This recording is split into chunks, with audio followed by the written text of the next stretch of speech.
Welcome, councillors, to this October meeting of Colne Town Council.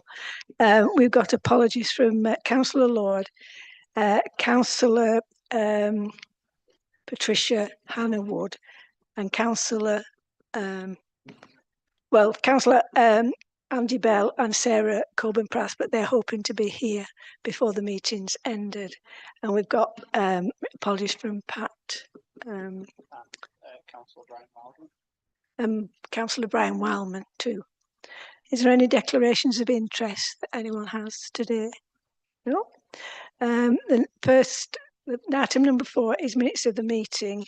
Has anybody got any comments, queries? No. Can somebody move them? Thank you, Neil. Can someone second them? I'll take Councillor Robinson as seconding. All those in favour? Thank you.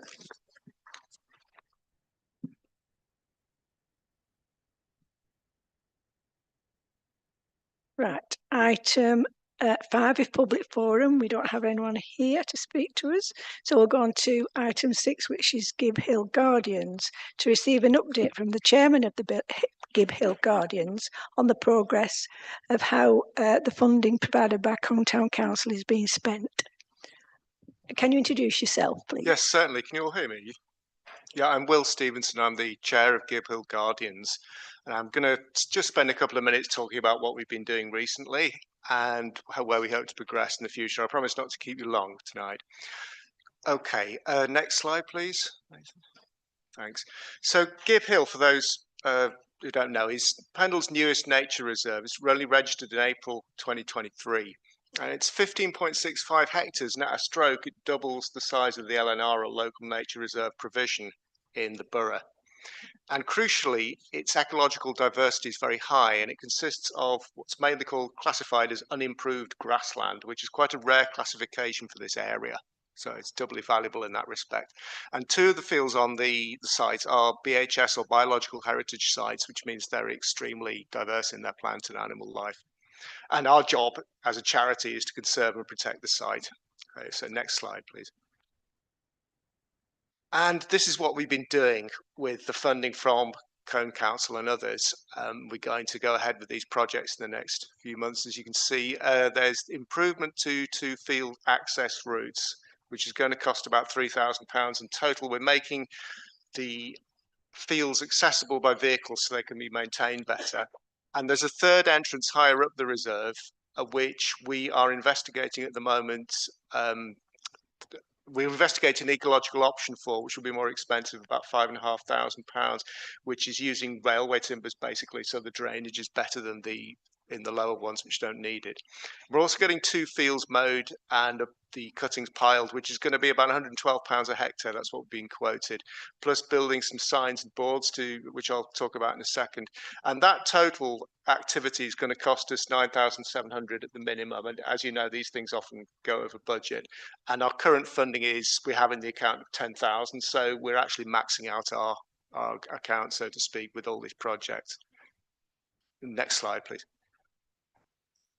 Right, and this is about the field access routes. They're going to be built by an experienced contractor who is working under Phil Riley, and the work's due late this year, so we're expecting it imminently, next couple of months.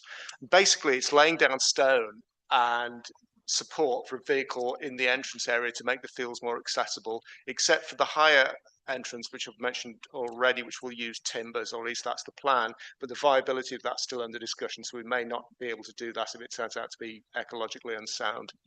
Next slide, please. And we want to build signs and boards, specifically one main sign and several other ones. And this is not from Gib Hill, obviously, because it doesn't exist yet. That's an example from Ball Grove of the sort of thing we're going to do. The cost's about £1,000 per board. And we're going to put the main information board at the entrance by the Liddesdale car park, if you're familiar with that, where we've already had Gib Hill Nature Reserve marked where the parking spaces are, so people know when they come and park up that they're going to go to the LNR. So we're going to get a board like that. Excuse me, what car park was that? Liddesdale. Yeah, it's near the housing estate above the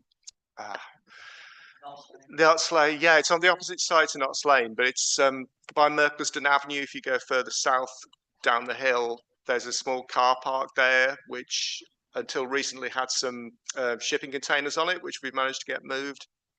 Are we all aware of what I mean? Yeah. So at the Liddesdale entrance, we're going to get one of these boards put up.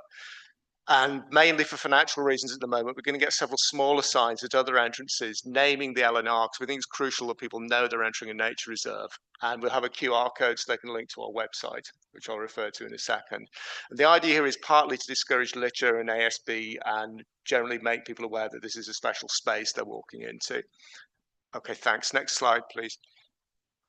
And so this is what we've done so far, what we've kind of committed financially. Then in the future, our projects and activities are numerous. We're bidding for a Common Ground Award. We're hoping for £10,000 from that. And as I'm sure you know, what this pot of money is about uniting communities and diverse people of diverse backgrounds. So we're going to plan some activities and so on, which will involve Nelson and Colne coming together, and also different ethnic groups, and specifically schools as well. The last point there, schools liaison. The site is next to 3 different schools. Actually, so that's not correct when I think about it. 3 secondary schools and 2 primary schools, so actually 5 schools. And Sarah Coburn-Price is not here tonight, but is our schools liaison person, actually. So she's working with a lot of the staff and students to build projects for the future, which will require some sort of funding support as well as logistical support. And we're going to plant new hedges. We've already planted a few which are coming up at the moment. If you go on the site, you can see the trees coming up. We're planning to repeat that process. We've had a successful Woodland Trust bid to get the actual whips, the small trees down. We're going to rebuild those. And most financially draining on us, I think, will be improving the footpaths. So we're working with Tom Partridge from Pendle Borough Council on this. We want to get a lot more done to make the site accessible to a wider range of people and generally more walkable on and enjoyable for the public. Okay, next slide, please.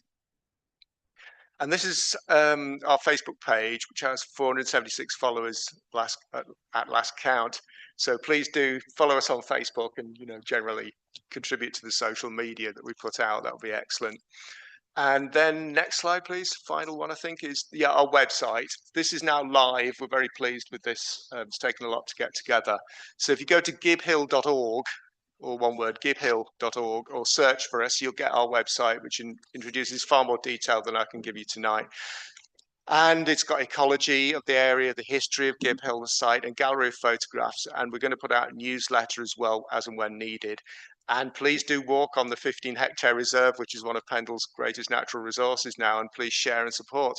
So thank you very much for your support so far, councillors, and I've given you an idea of what we're going to do going forward, and I hope that's been helpful. I can take any questions now. It's entirely up to you, or you can contact us if you've got further inquiries. Any questions for Ian?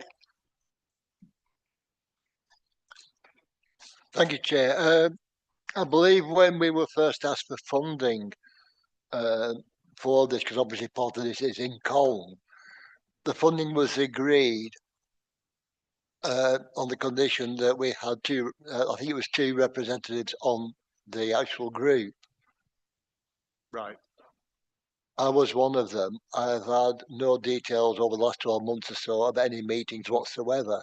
Well, there have been several trustees meetings over the last 12 months, so I apologise if that's not happened for you. Because obviously, if we got if we're giving money out, we should have a say on the actual group. And I say that has not been happening. Well, let me look into that, and we'll get straight back to you. Yeah, it's obviously Councillor I. Robertson. I think you can. Can I get your email address and so on? Yes, standard council email address, which I can now access. But otherwise, I think it's actually very, very important. It's historically, it's more important than I think people realise, the Gibhill, and I believe it was the origins of, if you want, the first settlements in Nelson Colne. We need to really sort of push on this. But yes, thank you. You're doing a fantastic job up there. Yeah. Who was the other councillor? Was it Alice? No, I'm not sure. Well, I know Sarah's on, but Sarah's on it from the borough, isn't she? Yeah, I mean, sorry. Could have been Dorothy. Oh, do you think it's you, Ian?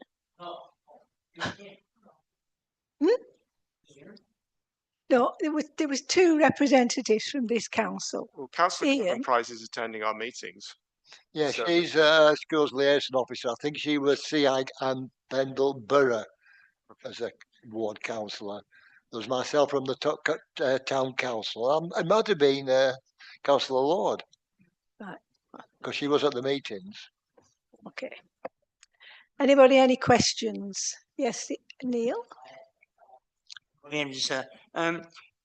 What sort of events are you going to put on? Are you putting events on to bring people in, or? Yeah, that's part of the plan. And what we want to do is we're starting with the schools out, and we get the kids involved so they'll then tell the parents, and things like the tree planting, etc.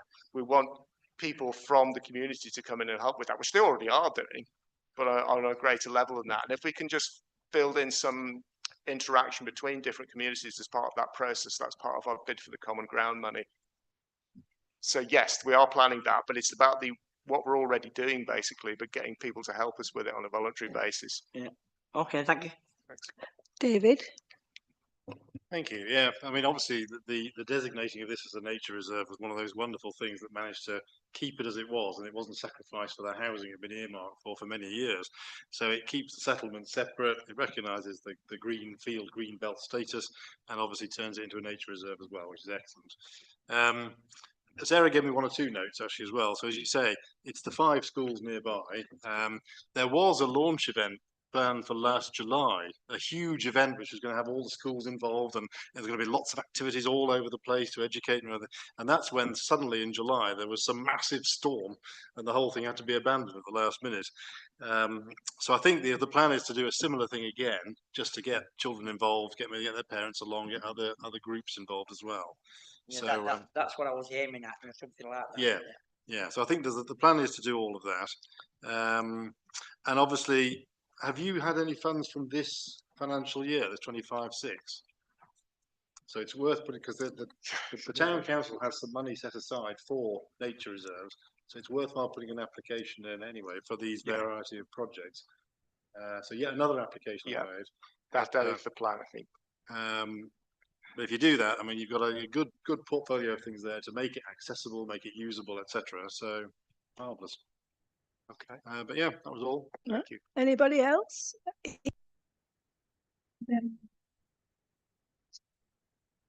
Again, the GIBhill, it gives us such an opportunity on many different levels.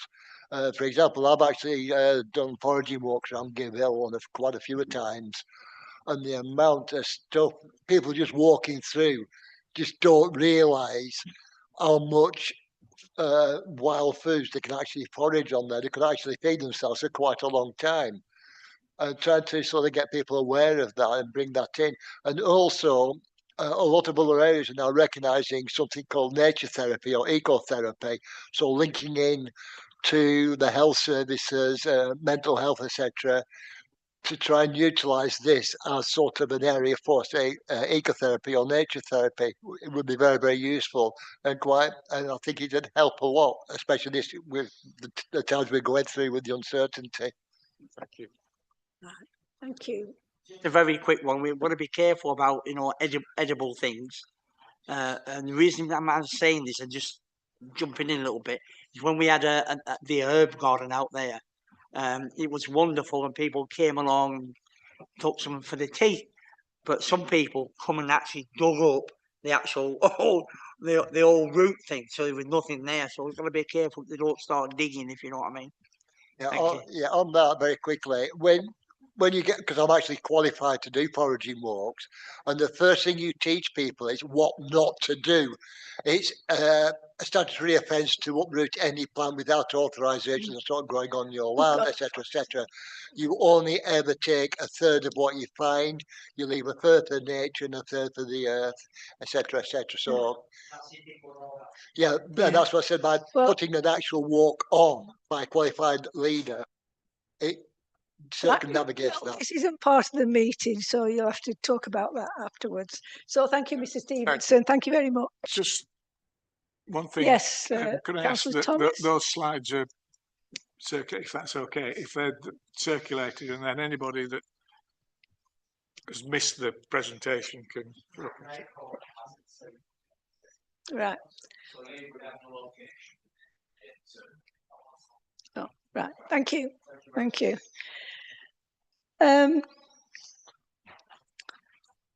Item 7, reports from the borough and county councils. Well, we've no one here from Lancashire County Council. You've got the report from Sarah from the borough as it affects Colne. I'm hoping that you've all read it so that we don't have to go through it. But can we accept the report first of all as it is, please? Are you moving that, Howard?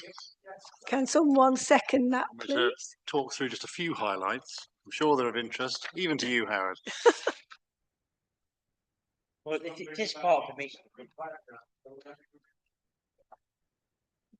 Let's. Well, here's another question which is not actually on this list, but one of the things that Pendle Borough Council has decided to do is to start meetings at 6:30, not 7 o'clock. They did a survey of members and they said it was all part of the council officers assessing their work-life balance, looking at council officers, whether they wish to start at 6:30 and therefore finish presumably a little bit earlier. So, for example, tonight's DM meeting started half an hour ago or 45 minutes ago. So, you know, it just brings things forward a bit. Now, they've started doing it at Chorlton and doing it at Laneshire Bridge as well. So whether the town council wants to consider starting at 6:30 to fall into line, I'll leave it up to you. Okay. So that's that. Obviously, we'll talk about the neighbourhood plan later, because as Sarah's done a lot of work on that one, she's contacted 30 firms already. So she can run you through where the neighbourhood plan is up to when she comes on later on. A few specific highlights. Let me see. Yes, Alkincoats Park, number 8. So obviously we know there's been a lot of problems up there, and SEAG's been running its outreach program out there. So it's had some good success, good engagement. I'm sure you've read all the words there and the feedback, because we started to put together case studies on that one just to show you what's going on there. So that's hopefully going to help a little bit with that area. The other one that's developing quite nicely, but again a bit of work for Sarah again, is number 10, which is the Play Street project. So I think she told you about this last time, but we finally got the go ahead to say you don't need insurance for every single time some people want to run around or kick footballs or whatever in the street. But there are certain rules and guidelines you have to follow in order to be able to do that. The main thing, let's finish off with the to-do list at the end there. So it's really just a push really for the town council to get on with some of these ones. You see from number 12 that the bollards have been done in various other bits of town, so they're all looking quite striking, and Leo's getting some good feedback from people when he posts pictures and everything. So yeah, if we can do the ones outside the town hall as well, you know, get Lensman to finish those ones off, that would be good. And then obviously the Pendle Borough Council is having another budget working group soon. So it's a case of saying, well, let's get those asset transfers on the list.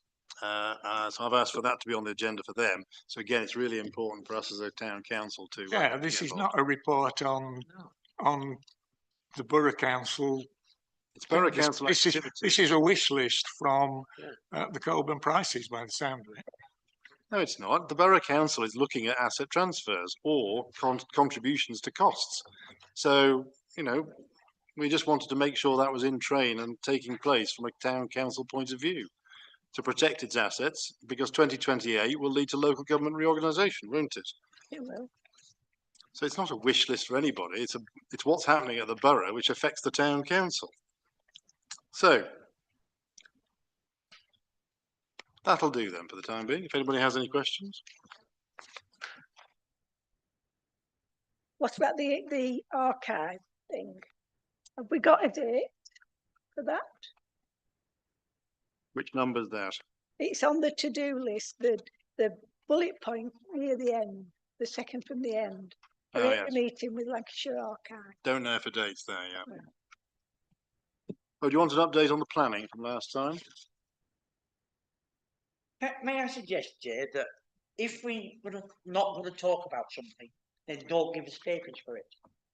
If the papers come here, then obviously we're going to talk about it. And if you don't want us to talk about it, then don't give us the papers. Yeah, we have the paper so we can read it, so we know what's happening at the borough council. It mentions the planning applications. So why do we need to talk about it again? Well, one point I would make is that this takes Sarah a few hours to write.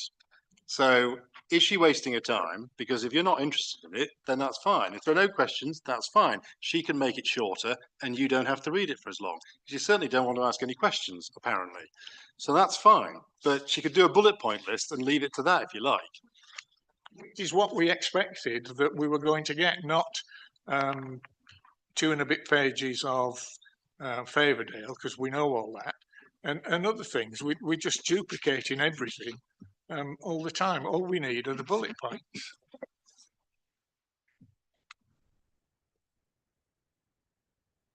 Well, Right, good. All in those in favour of accepting the report? Thank you. Right, finances now. To receive a schedule of payments from the 10th of September to the 14th of October. These are one over £1,000 and the others up to £1,000. Has anybody any questions on them? Yes, David. just I'm all right with the payments and things. That's fine. It's just the overall summary page in terms of the budget and the categories and things. Obviously, we're now just over halfway through the year, so questions really, I suppose, for David or others. Spend on CCTV. We're obviously not spent very much so far in the year. We've got a fairly hefty budget there. So, are there plans still to spend that in the rest of the year? And similarly, the portfolio across bus shelters and benches as well. So again, how are they progressing, and are there spending plans for those?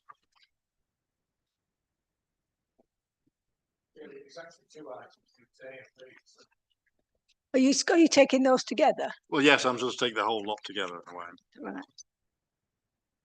So has anybody else any other questions?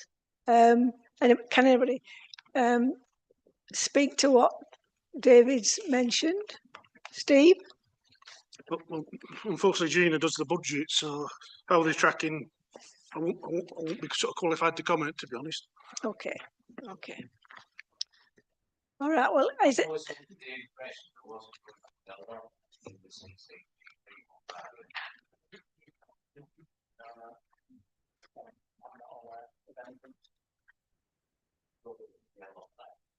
And a lot of money on the benches and what have you will be spent during the winter when they'll bring them inside. Obviously, the bus shelters and the benches. Leah's been on maternity leave, so now she's back, and she's back Monday to Friday. I can imagine that projects or work will get picked up for benches and bus shelters now she's back. So, Okay.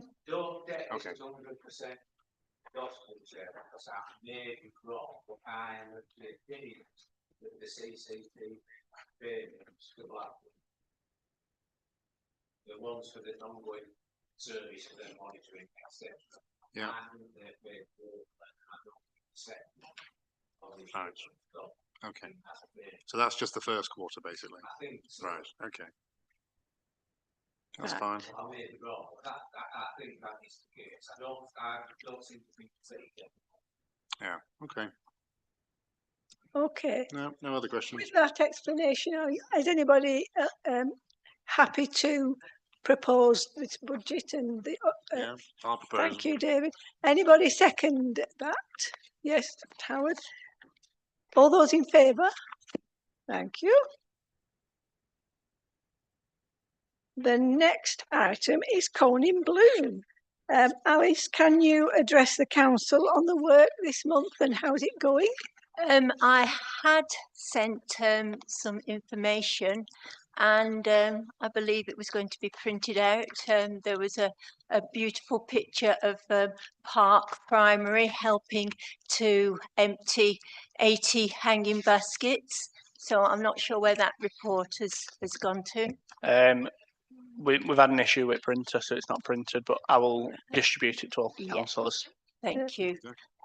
Yes, so we're emptying baskets. As I said, we've emptied about 80 of those. We've still got quite a number to empty now, and we're keeping the soil to top up our towers and various beds in Cone.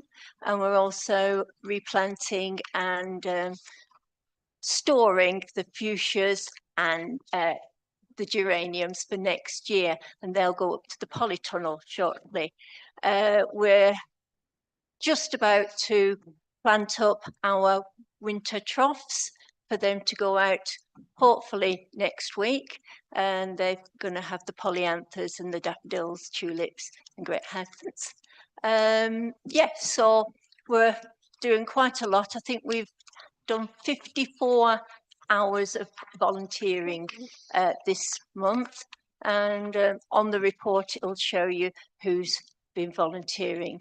Oh, I was going to ask you, are you still struggling to get volunteers, or have you got? Oh, we're always struggling to get volunteers. Right.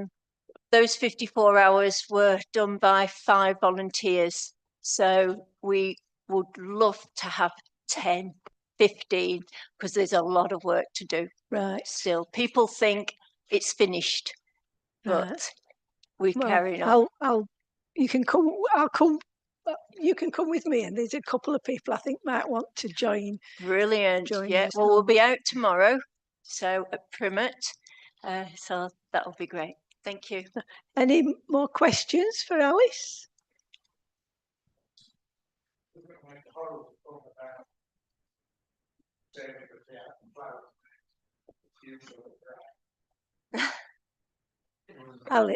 Sarah.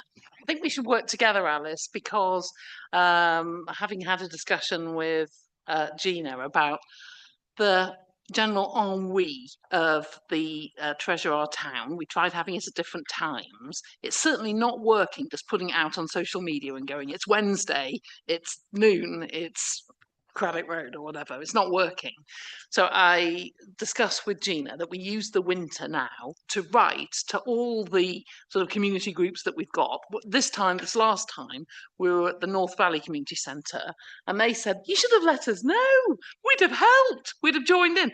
So I think if we had a proper database and we built up a database, then we could write to them, not too much, but to let them know your stuff and our stuff. And they're essentially the same people, really, aren't they, quite often? So I think we should use the winter to do that. Well, I've sent Gina a list, but I think she said, oh no, I'm going on holiday. Well, can I thank you, Alice, for all the work that you do? And you're always around to make Cone looking beautiful and clean. So thank you very much. And it's not just me, Councillor Moffat. It's all Councillor out Moffat as well. Yeah. Councillor Moffat and the team. Right, thank you. The next item is item 10, Cone Junior Council. Can somebody give us an update about what's happening on the council? So this year they've got another head teachers challenge, but it's top secret. So they were all given envelopes to take away to their schools. I know what's in the envelopes. The Open Door will benefit from what's in the envelopes, as was agreed last year. This year they had a Getting to Know You event, and a new school joined Primet Primary. So there are now 5 schools, and the Getting to Know You event worked really well because previously they were overawed by each other because they were strangers. And this time they all stood up and gave speeches at a hustings. The battle to be treasurer had 9 candidates, which was amazing. It was the most popular of all the posts. And for the first time ever, a girl was elected as chair, Mia. She set a stall out as soon as we came in the room. She said, I want to do this. I can do musical theatre. Oh, okay. So there's Grace, Mia, Leilani and Tyler. Tyler's the secretary. Leilani is the treasurer. Sorry, no, it's not Grace. It's Delia is the deputy chair, and Mia is the chair. And they were really, really good speeches. Everybody got quite a few votes. It was close. There was a recount. So it was actually a really superb kickoff. Thank you. Any questions for Sarah about this? No? Okay. The next item is Treasure Our Town. We've got a paper here, and just to say that the Wednesday, the 5th of November, that's been cancelled. The Norfolk Street one, I understand. Is that right? Yeah. Well, I've been told that anyway. Yes, the next Treasure Our Town has been cancelled because we're interviewing on that day. So there'll be no staff available, unfortunately. Okay. Steve, you're actually going to let Andy.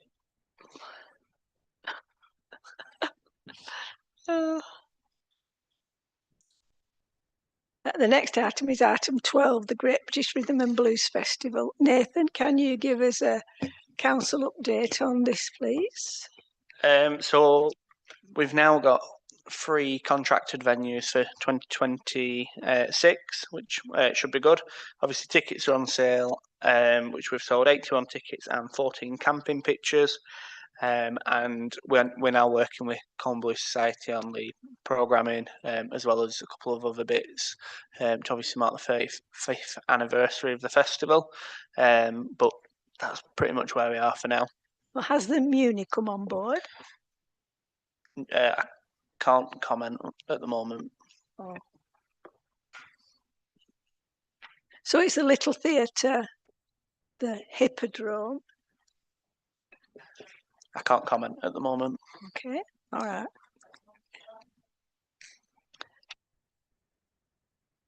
Right. Item 13 is Colne Neighbourhood Plan. So a lot's happened. As I put in the report, Michael Wellock retired. Interestingly, he didn't tell me. He just told Gina. So that's left us in a bad position in that we thought that we were ready for the next meeting, which was talking about how our policies as they currently are respond to the current national planning policy framework and also respond to the emerging Pendle local plan. So I formulated a form of words which I shared and agreed with Gina, and I wrote to about 30 different northern businesses. Trawden has a neighbourhood plan consultant, but he's based in Somerset. And I just felt that we needed, I discussed this with you, didn't I, Mary? Yeah. We just need somebody who is northern and understands about our viabilities, because if you are from the south, you wouldn't necessarily get it. So I focused my efforts on the northwest and the northeast, with the furthest place being Leeds, and have got 4 responses, and I've spoken to them and sent them some more detailed information, and we've had 1 quote in. But I've told the other people that I told everybody that they've got more time to put in quotes because Gina is on holiday. But I think it's quite interesting because already it's apparent that these people are coming up with different ideas that we might not have thought of. So there's a consultant in Liverpool, for example, and he's come up with an idea which seems compelling to me, which is integrating our design code more fully within our neighbourhood plan. You might remember that we did our design code after we'd gone to Regulation 14. It would be perhaps better to have the plan with it at the centre. So we've got his quote. I've forwarded that to Gina. And obviously in the next fortnight or so, we'll have the others. And I've got them to break it down, not as just a one, but into work packages, because that's how it would have been before with locality. So, for example, viability calculations, upgrade of the policies, environmental, whatever. I've got them to break it all down. So hopefully we will be able very soon to get a consultant. I have run a timetable past them whereby we would go out to Regulation 14 soon after Christmas in the new year. And then potentially after that, we did a lot of work last time between 14 and 16 but we're not anticipating that now.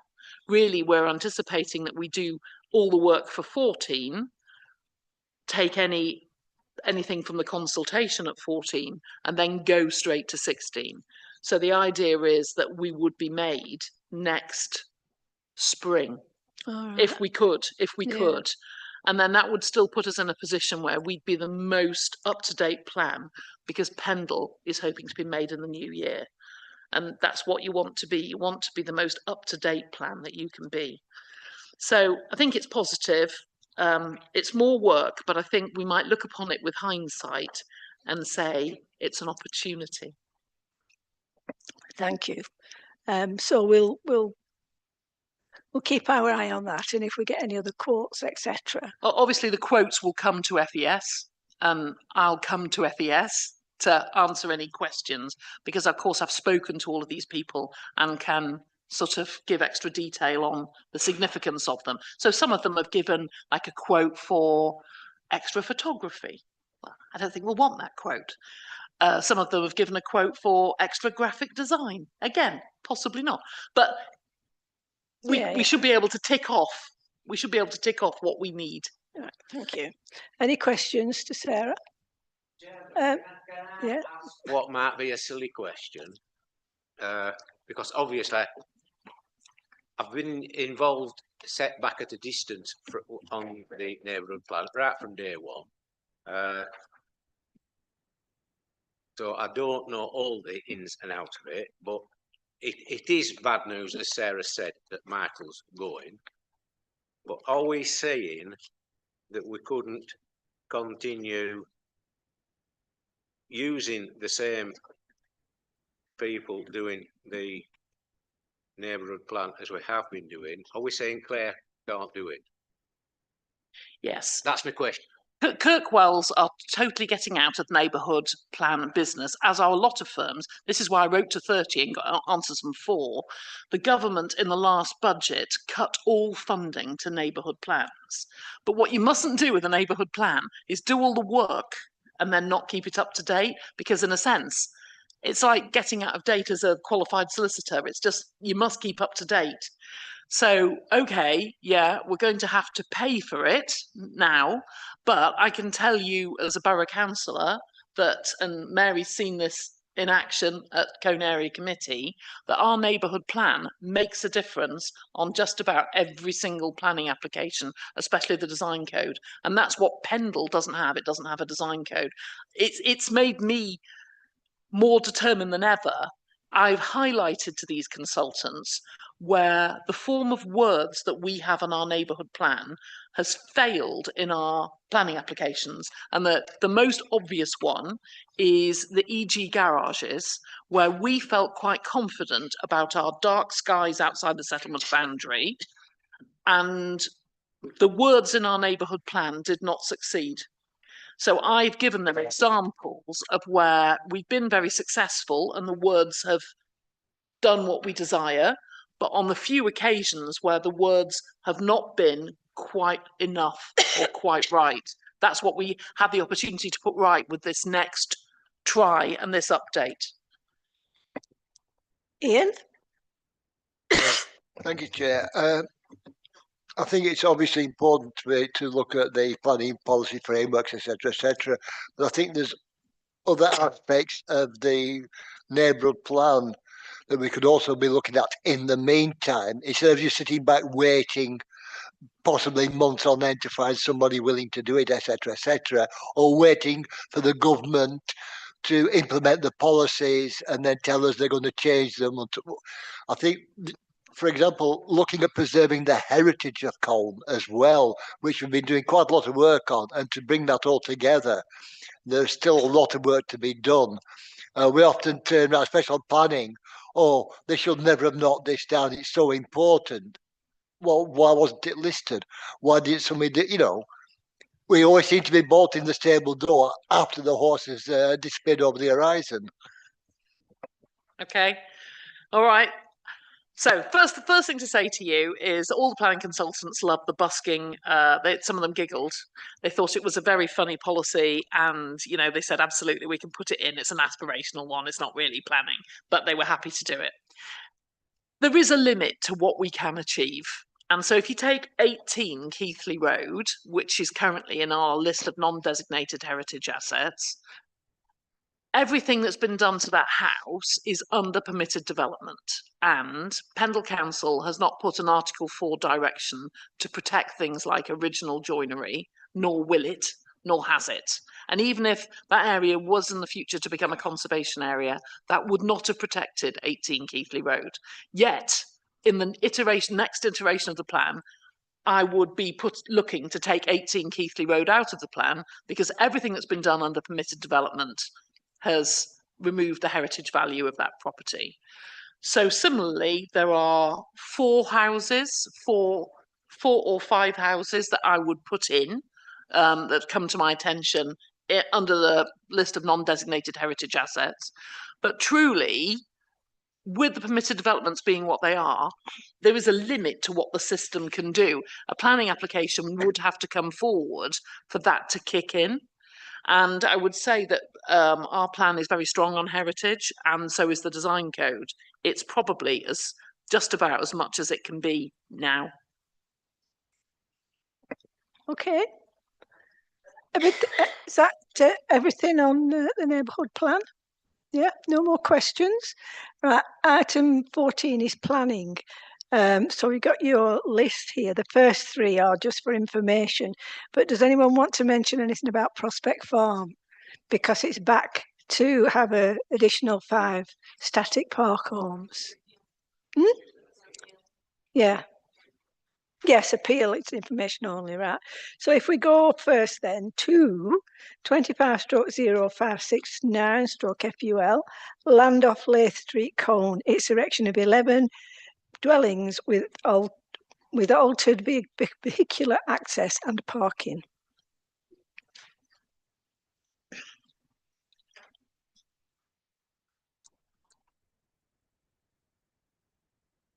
Have we got any comments, issues?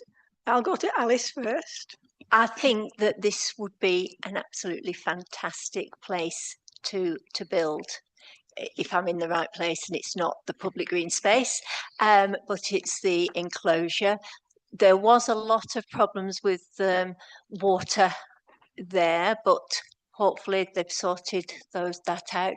But it's been a problem for many years, just a site that has fly tipping on. So to have it as a project, a development, would be really welcomed.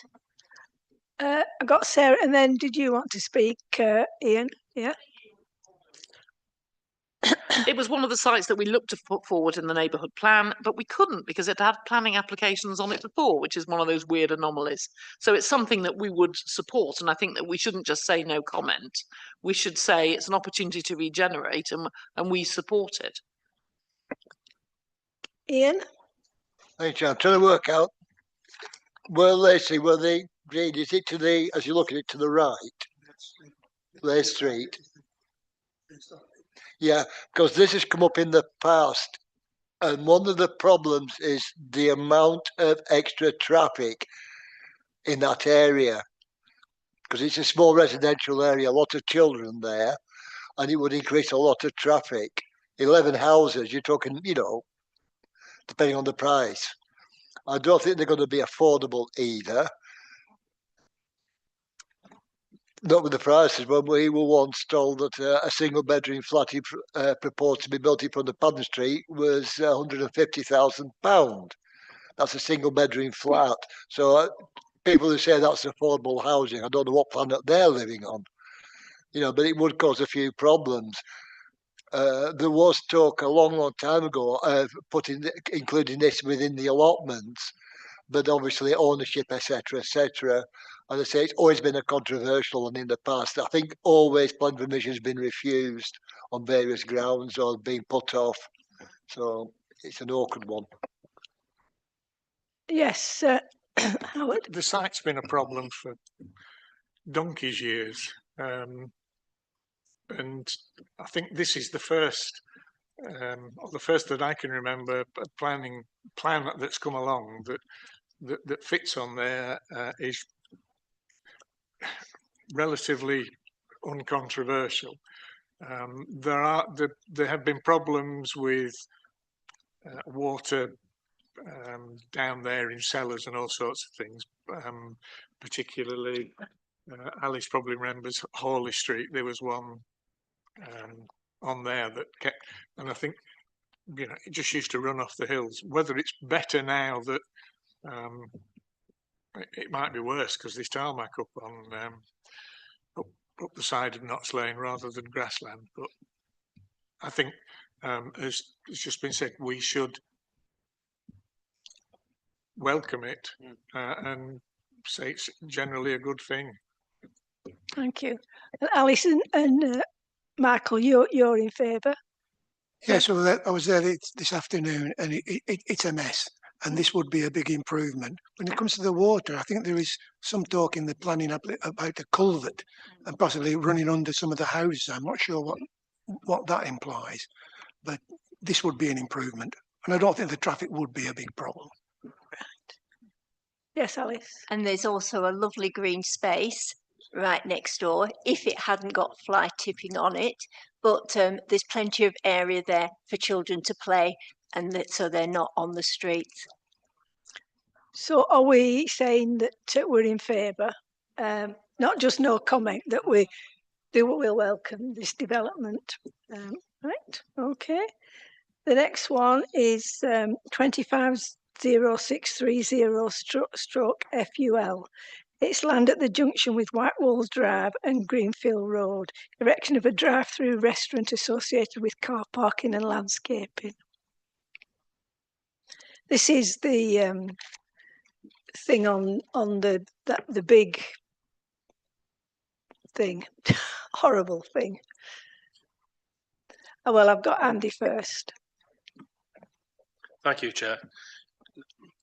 I remember this has been come through before, and I know it went through to obviously planning. It ended up going to national, but the plans that were originally put in was for where they're looking at putting this. It was for 2 industrial units. So if they've been given planning permission for 2 industrial units, this is a fresh application, obviously. But my concern would be, are they, the first time they got the planning, because they were going to have places of work rather than a drive-through, would that have been able to go through? Oh, no. But I'm not happy with it at all. Right. Yes, and then Sarah.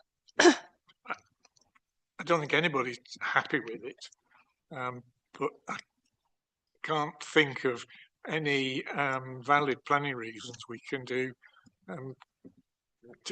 to say. We could say we're unhappy with it, we don't like it, we don't like the colour of it, etc. But we lost that battle when the inspector approved the plans for the horrible green lights on it. It's like some sort of spaceship out of Close Encounters of the Third Kind. And the word on the street, or the rumours are, that it will be something called the Popeyes, which, when I looked it up, is Louisiana chicken, which is just what we need, isn't it? Place selling Louisiana chicken in which we can't even say it's the deep south of Cone, because it's the but well, I declare an interest. But I think the fact when they put the industrial units in, one of the arguments we were using, that the industrial units would cause more upset and annoyance and to the existing houses on Greenfield Road. I just wish I could think of lots of reasons why we should say it should be turned down. But honestly, as I say, I think, somebody mentioned earlier the horse had bolted and was over the hillside. I think this one is well and truly, it's probably. I've got Sarah, and then I've got Andy. So I've got bad news for you. You think it's instead of the industrial units. It's not. they've made a start on the industrial units. Then you know what the start is. It's basically nothing. So they've got the planning permission for the industrial unit till the end of time behind the houses on Greenfield Road. This is in addition to the industrial units. So it's worse than you think. Thinking about it, having been to the hearings for the local plan, I was a bit surprised to see that Pendle Council had put, they objected to us being against takeaways. Do you remember that, Alice? They were really against it. And then now they've got policies in their plan. They're a bit like our plan. And they've also got an extra thing that we've not got, which I'd like to put in our next iteration. Of course, we'd agree with their plan anyway, which is that takeaways should have a health impact assessment based on the health of local people. They're particularly looking at how fat 11-year-olds are and so on. The only thing that's not in our favour, if you read the appeal judgment, it's that we were saying it would take business away from the town centre, and the inspector said this is principally serving drivers. But it's whether we could say, look, it's in our area. We've got Councillor Chamberlain. He needs saving from himself. We need to do a health impact assessment on this new thing in our area. I think that's the only genuine planning reason I can think of. Andy. Thank you. I think I did see some of the initial planning application, and one of the points they made was, I think it was more than 800 metres away from the nearest school, which puts it outside that catchment area for the children's health. But one thing that has been cropping up for other meetings is the antisocial behaviour on, what's the road again? Greenfield Road. The antisocial behaviour they've been having on there. Oh, yeah. The amount of rubbish that's and been accumulated. And the frolicking. So to have a fast food place where we already know, like McDonald's, KFC and everywhere else, where people take in the car, drive around and it goes out the window. And if they're going down that road, I think it's going to have an impact on the environment because it is a green area as well. But it's behind somebody's housing as well. It's next to it. So I think the impact for residents is going to have a major impact because it's not just going to be your residents that, it's not going to be drivers who just go through. You are going to get the people who walk down. The kids are going to go down. They do it now. I've seen it when they go down for the pizza or they go down for the coffee, and you see them walking down. They're not walking up and waiting to look for a bin. They just throw it on the floor, and I think we would have a big impact on the rubbish and on the antisocial behaviour for the residents in that area. Who's the next one? Just a quick extra point. It's about the Greenfield residents. Obviously, we had at Cone area, we had several of the residents came along to talk about the impact of it. And obviously, you say the frolicking and the littering and the abusive behaviour, etc. As soon as you say to somebody, could you not drive your car down there? You get a full verbal abuse by them doing it. So they're looking at a number of ideas about how Cone area can help, how they can fund things themselves, looking at gates, looking at speed bumps, all that kind of thing. And we said, get yourself a dossier about what goes on, and that way you can start to engage with the relevant bodies. And with this application, we can all report back to EG and say, come on, put your hand in your pocket and try and do something about it. Because it's not good enough to just add and add and add more to it. It's not good for the area. So what we're saying on the comments, Alice? You've also got the problem of pollution and fumes. They're going to be idling the engines. It's not just going to be driving through. They're going to be stationary and just running the engine there. And I know that there's been problems in other authorities about high pollution levels next to traffic.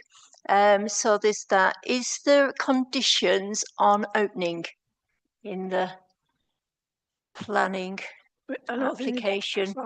They've not got that far. No. It was just an outline application, wasn't it? It hadn't any detail on. So that is an important thing for the residents. Ian, and then we'll. Yeah, thank you. Could you not argue that it's going, because it's so close to a residential properties, that it's going to have a negative impact on the quality of life of the residents, as well as affecting the health with the increased atmospheric pollution in that area, plus also the negative impact on the nature reserve, and possibly looking at crime and disorder, because if it, antisocial behaviour, littering, etc., is actually classed as crime and disorder. So if it is going to have a negative impact on that and increase that, surely that should also be grounds as well. Although I take it that developers can just do what they want these days. Yeah, you have a good point there, because when the residents came to the area committee, they're such lovely people, and they're just fed up with people. They've even defecated on that road, and obviously other things. And if they put a drive through, where they're going to go? They're going to go down Greenfield Road. So their problem will be enhanced 1,000%, not 100,000%. So we could really look at that, and it will impact the residents no matter what you do. At this moment in time, David said they're making a dossier, taking photographs, videos. They go up down there 30, 40 mile an hour. And so, yeah, so I think there's an argument there to the impact it would have on obviously fumes and that, but the actual traffic would enhance 1,000%. Thank you. Well, what's the things we should say? What should we cover on our opposition, etc.? Who's going to start off? I was going to start off the environmental impact, the antisocial impact, the impact on the neighbours, because they are, and the impact on the nature reserve. So the traffic. Plus the requirement for a health assessment. Health impact assessment, it's called.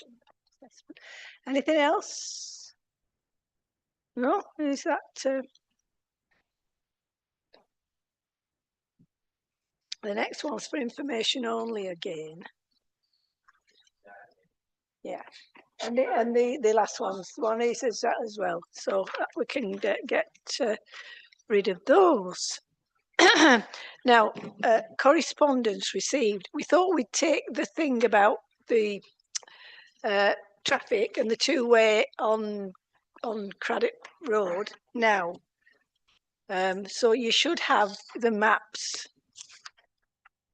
It's Colne Town Centre BSIP project. What?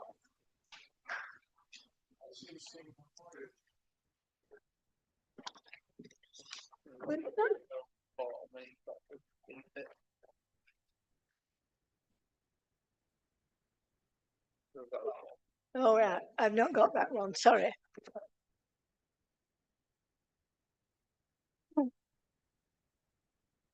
Oh yes, the War Memorial. You see the one from Colne. They're going to put some do some leaf clearance and moss tree. Is there anything else that needs doing? Flag.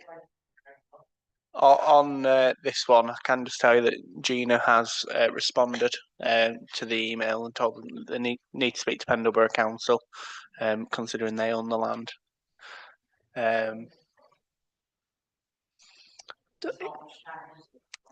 Before remembrance, no.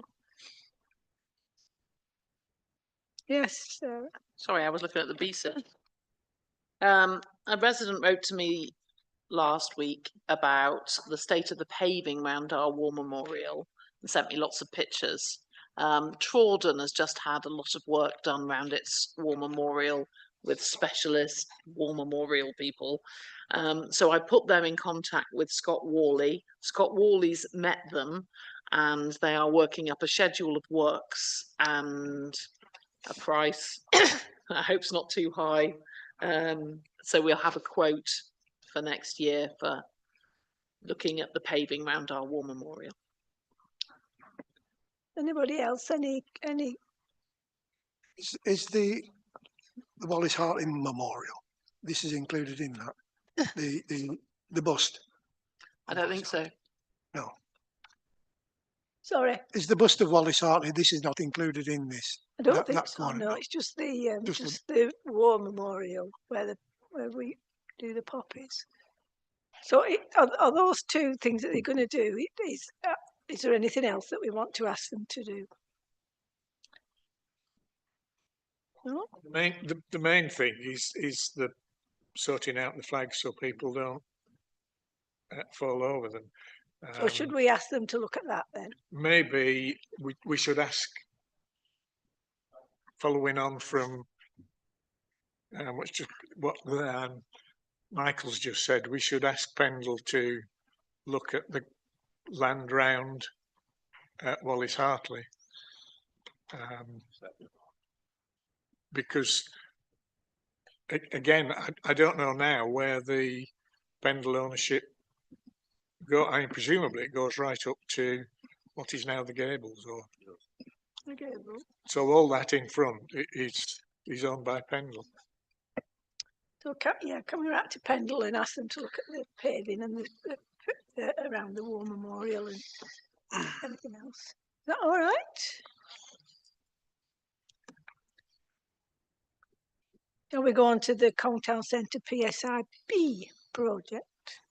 We don't have to read it all, but there's 1, 2, 3, 4, 5, there's 6 proposed highway works, and these we would have to advertise. The first one's the Puffin crossing along Market Street, which would be instead of the zebra crossing.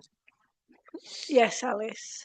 I'm not sure what the difference between a toucan and a puffin crossing is, but I would say not to have those, but keep the zebra crossing, because once you have those sorts of things, you tend to have railings around so that it sort of funnels people into that particular area. And also, it seems to be that the cars take authority rather than the pedestrians. So if you've got your zebra crossing, and everybody, car owners are very, very good at stopping on that zebra crossing. We haven't got an issue with that. So I would say don't put any puffin or toucan crossing, but keep the zebra. Any other? Andy? Thank you. I actually see the reason why they were thinking about putting that in. Because at the moment, a lot of complaints have been gone through, a lot of issues have been raised of saying you get one car and then it's stopped. You get one car through, it's stopped. And especially when you see the traffic on Albert Road, and people are always complaining, how busy is it? Why is it busy?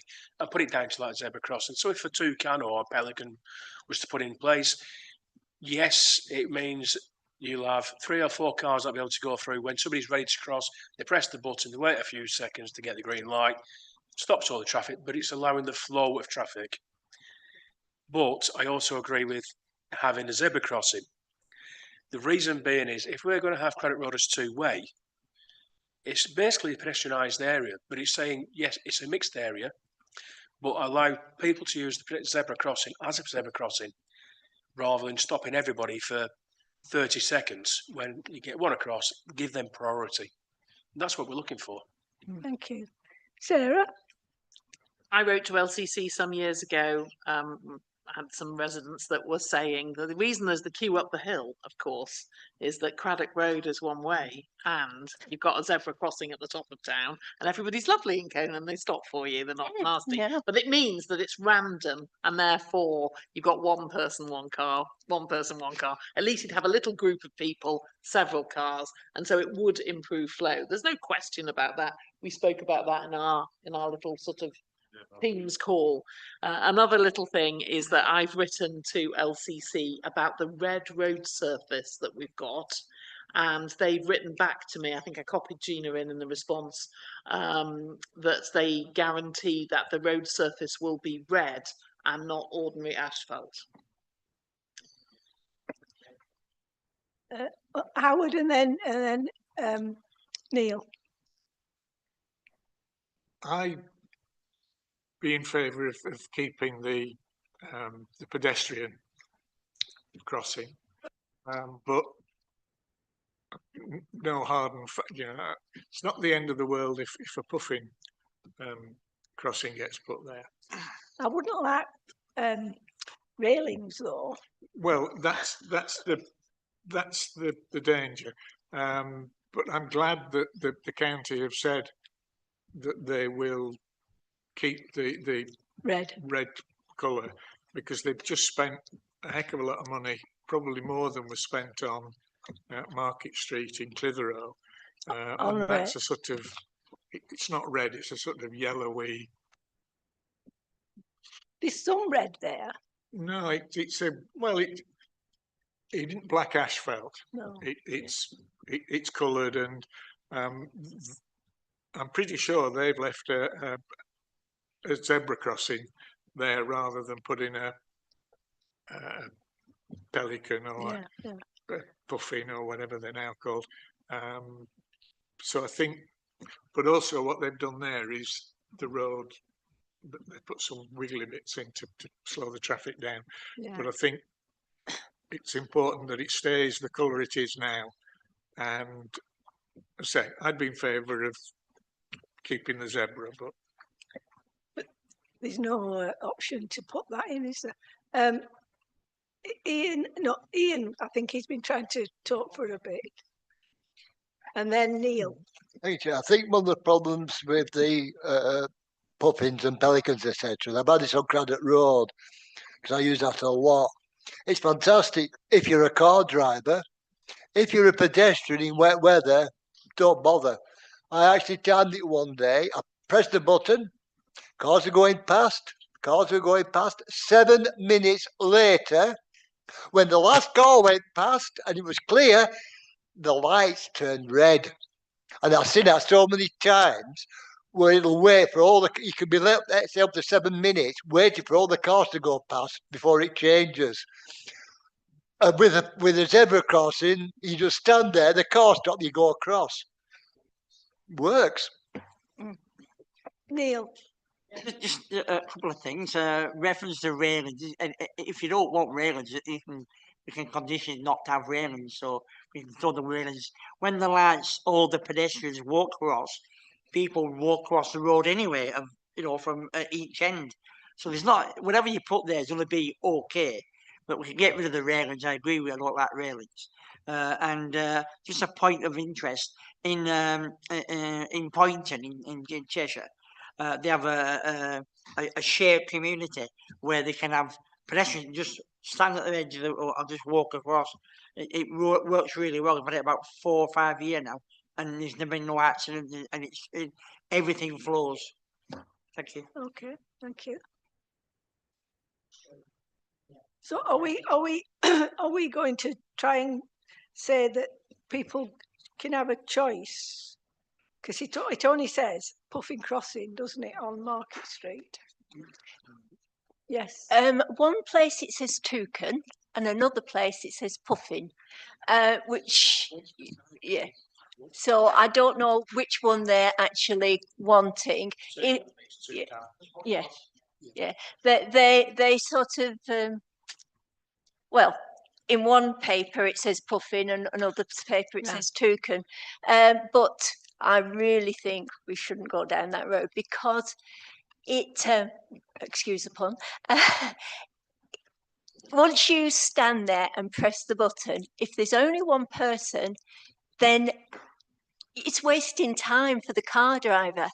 Whereas you just go across, the car driver goes off, and then off it goes. And I think it really does work well in Cone. I don't know whether we're all pedestrians or car drivers here. I'm certainly a pedestrian and go up to Cone more or less every day, and we don't have a problem with that. Whereas down at the bottom where I live, we do have a puffin or toucan or pelican, and it stops the traffic for a lot longer than is necessary. And sometimes you're waiting and the road's clear, you go across, but of course you've pressed the button and cars have to stop. Nobody there. So I personally think pedestrians would have more authority and it would keep the traffic flowing. The legal notice says Toucan. just read it again. Toucan. David? Chairman, in a town centre, a traffic light controlled crossing will make the traffic flow better. There's no doubt about that. But also in a town centre situation, a controlled one is also safer for the pedestrians. Because if you think about it, with the old-fashioned zebra, if you step on it, the cars are supposed to stop. They may or may not stop, but with a controlled one, there is a light there, a red light there when you're supposed to cross, and then it is a legal thing. You've got to stop. There's no two ways about it. Not many people jump through on a red light, but if somebody's just stepping onto crossing, they will go through because there's no red light to tell them. And one with lights on is safer. But there's never no been doubt any, about I don't it. think there's ever been any accidents on that. There has. Yeah, there has. And I'd like to say, last week, somebody did go through that red light down at the bottom near me. And yeah. But it is a clear-cut traffic offence if they go through on a red light. But yeah. So what? Yes, Andy. If you look at the highway codes, for a pedestrian to use a zebra crossing, it will say you wait until the car stops. As a driver, for the rule is you keep going unless they step onto it. So it's a very vague who's got right of way unless that pedestrian steps out. But thinking on, I would agree that if there's a red light, there's a definitive you will stop. So I would probably say, yeah, I am going to change my mind and say I would say a pelican will be safer than a toucan, pelican, puffin crossing. One that tells the traffic to stop. One will turn around and say you get a flashing amber light, which means if there's nobody crossing, it's safe to go as we've got out here. So yeah, I'd say that will be safer. But also, like has been mentioned, hopefully the traffic will be reduced if they're using Craddock. But it's going to be safe for them pedestrians to use it rather than, like you say, take a gamble, see if they're going to stop. Or the other one is you've got the one person across, one car goes through, somebody else steps out. And we see it all the time. I see it where people stand there, they're having a conversation, and then you think, oh, they're not going. You proceed through, and then they step onto it. And I think it's an accident waiting to happen as it is. So yeah, I'd agree with what they're proposing. But like it's been said, no railings. You don't need them. So what are we saying that the request for a to keep the zebra crossing is not that this council doesn't agree with that, or what? You support the toucan? Oh, bloody hell. Well, can you just ask the question whether it's either or but we don't. I know. Yeah. Well, it's not for us, is it? It's but yeah. So if we've got to advertise it, we've got to advertise it. No, we're not advertising. They are. Oh right. They just want comments. Right. So, so do we need to vote for whether we're having a toucan or a they're into Can I just say that case then? If I propose we accept their recommendation, but no railings. No railings. So this is just about the crossing. That crossing. Has somebody proposed? Second that. All those in favour of that? Can you put your hand up again? 2, 3, 4, 5, 6. Are you putting your hand up for a puffin? 7. Right, that's carried then. Right, the second one is removal of bus stop clearway along Market Street.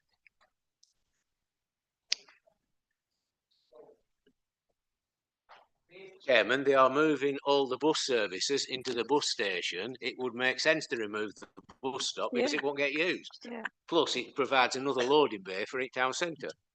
I agree. The weight limit of 7.5 tons on Windy Bank, that seems sensible.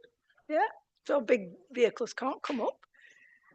Goods vehicle loading bay along Market Street.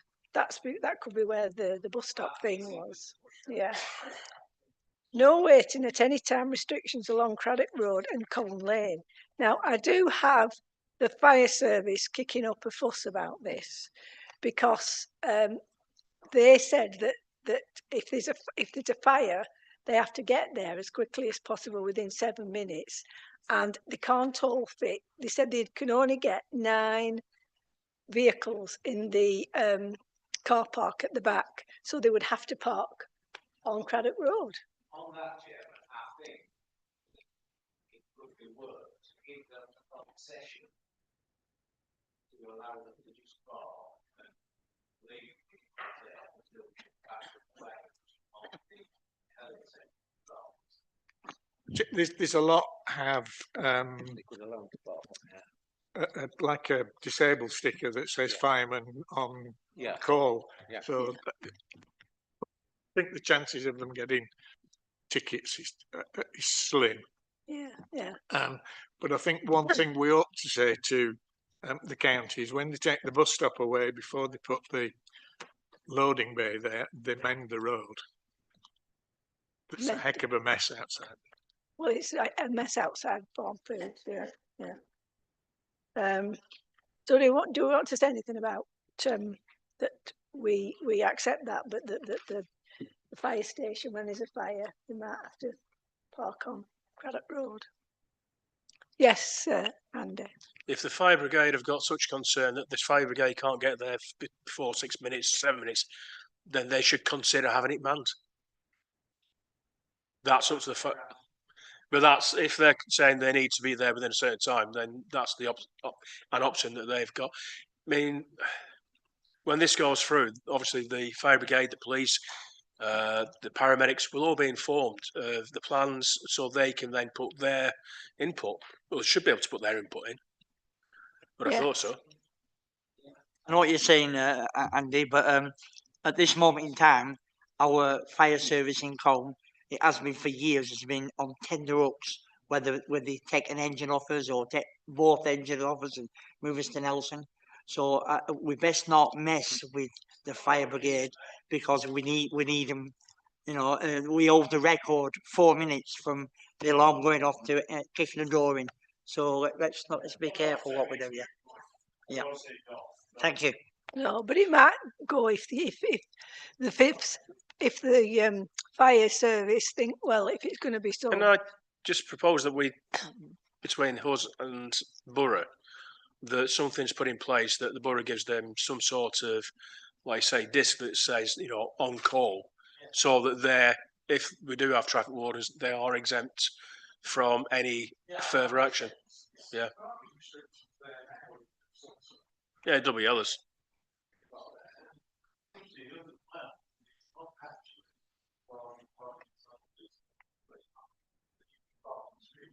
It's at the police station.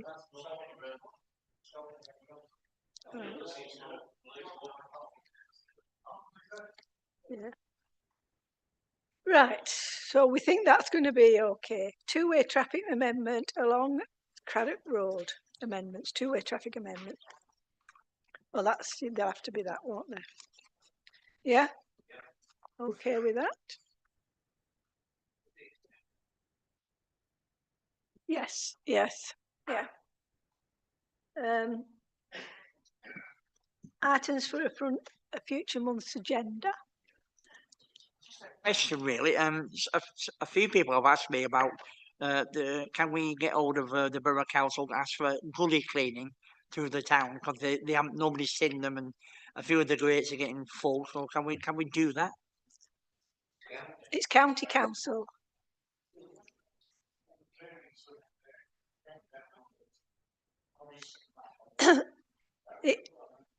Andy? Yeah, if they've got the Love Clean Streets app, especially for the gullies, they can actually use that and report it if it's dry and full or flooding, because that'll go straight to council then, because it's their responsibility to do it.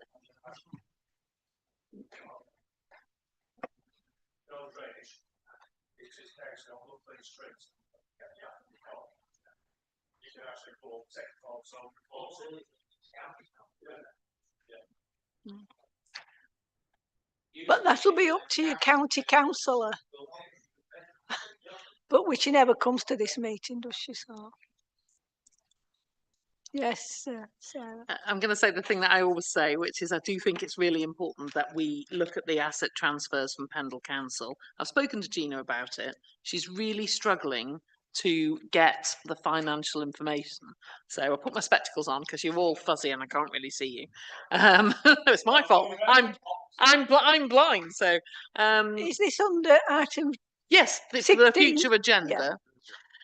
So because Gina's struggling so much, I think you need to hold her hand, really, or take her to Nelson Town Hall and to try to look people in the eye to say, look, we need to know this. We need to split this down. Because obviously we can't have the meeting until we get all of this financial information. You're on the exec. You're best placed to try to help her. Yeah, she's got loads of questions, hasn't she, Nathan? But they've not been answered. And so we can't have a discussion about it. Every month I'm saying, let's have a discussion about it. We can't have a discussion until she has the information. I think the leader of Pendle Council wants it to get sorted out sooner rather than later. But we can't have the discussion if she doesn't have the information. No. You know, we don't know what we're talking about. Is this officers that have... She's not getting the information that she needs. We need to help her to find the way through the maze. I've got a meeting with HR and solicitor on the 6th. I'll ask them to arrange a meeting. It's finance that she needs, really, isn't it? Yeah. Yeah.